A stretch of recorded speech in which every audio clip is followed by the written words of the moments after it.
Chapter 1. The Play of Paradox. Do I contradict myself? Very well then, I contradict myself. I am large. I contain multitudes. Walt Whitman. Life is rarely, if ever, an either-or equation. In principle and in practice, life is full of contradiction, paradox. It is a balancing act between competing tensions that vie for our time, our energy, and our attention, trying desperately to convince us that we must choose one over the other. We are faced with these dilemmas every day. Should we spend more time with our family or building a career? Should we experiment and take risks or do things the way they have always been done? Do our children need more freedom or more control? Should we move away from home or stay close to our loved ones? Is it better to collaborate or to compete? Manage or mentor? Go it alone or get support? Be generous or draw boundaries? Stay quiet or fight back? According to ancient traditions, tensions are not only a natural part of life, they are life. The dynamic tension of opposites is exactly what gives birth to and sustains the ever-changing and ever-evolving elements of our universe. The interaction of opposites, symbolized in the swirling black and white circle of the Tai Chi, exemplifies the universal principle that without one part of the pair, the other cannot exist. Both sides of the picture complete the circle of wholeness.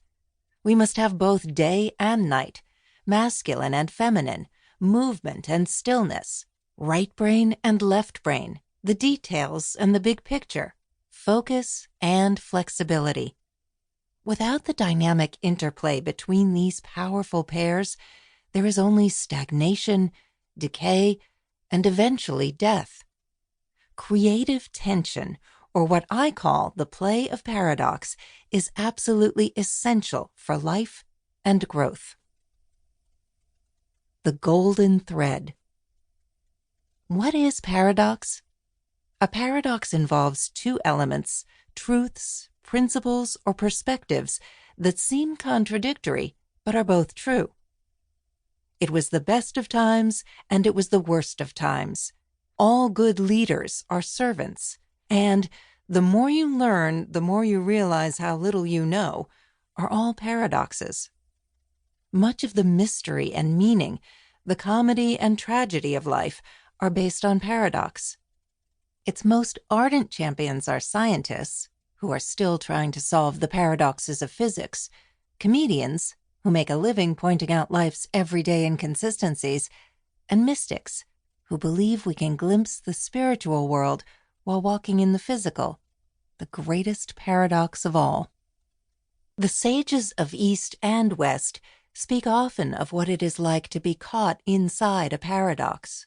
They describe it in ways that challenge us to move beyond our narrow thinking. They tell us that life's competing tensions are not contradictory, but complementary, not mutually exclusive, but mutually inclusive. Life, they say, is not a matter of this or that, but a matter of this and that. Paradox is woven like a golden thread through the world's spiritual traditions.